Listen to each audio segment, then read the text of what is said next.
પોરબંદર શહેરના કમલાબાગ વિસ્તારમાં આવેલ એમએમ પ્રાથમિક શાળા ખાતે જિલ્લા કક્ષાની રસોઈ સ્પર્ધાનું આયોજન કરવામાં આવ્યું હતું, જેમાં જિલ્લા કલેક્ટર એસડી ધાનાણી ઉપસ્થિત રહી સ્પર્ધામાં ભાગ લેનાર રસોઈયા બહેનોને પ્રોત્સાહિત કર્યા હતા।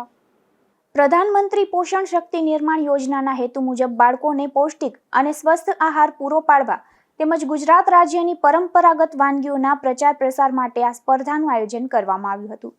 અગાઉ તાલુકા કક્ષાએ યોજાયેલી રસોઈ સ્પર્ધામાં વિજેતા બનેલ સ્પર્ધકો માટે જિલ્લા કક્ષાની આ સ્પર્ધા યોજાઈ હતી। આ સ્પર્ધામાં વિવિધ શાળાઓના રસોઈયા બહેનો દ્વારા સ્થાનિક તથા પૌષ્ટિક અનાજમાંથી તૈયાર કરેલી સ્વસ્થપ્રદ અને પરંપરાગત વાનગીઓ રજૂ કરવામાં આવી હતી। આ વાનગીઓ દ્વારા બાળકોના આરોગ્ય, પોષણ અને ઘરેલું પરંપરાગત ખોરાકના મહત્વને ઉજાગર કરવામાં આવ્યું હતું।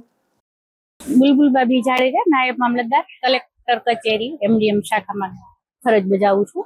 આજે પીએમ પોષણ યોજના ગાંધીનગરની કચેરી છે ત્યાંથી અગાઉથી આયોજિત હતું કે 13 તારીખે તાલુકા કક્ષાનું કુકિંગ કોમ્પિટિશનનું આયોજન હતું મધ્યાહન ભોજન કેન્દ્રમાં જે ફરજ બજાવતા હોય માનદ વેતન ધારકો, અને ત્યારબાદ તાલુકા કક્ષાએ જે 3 નંબર આવેલા છે એ લોકોની જિલ્લા કક્ષાની કોમ્પિટિશન અત્રે યોજવામાં આવેલી છે।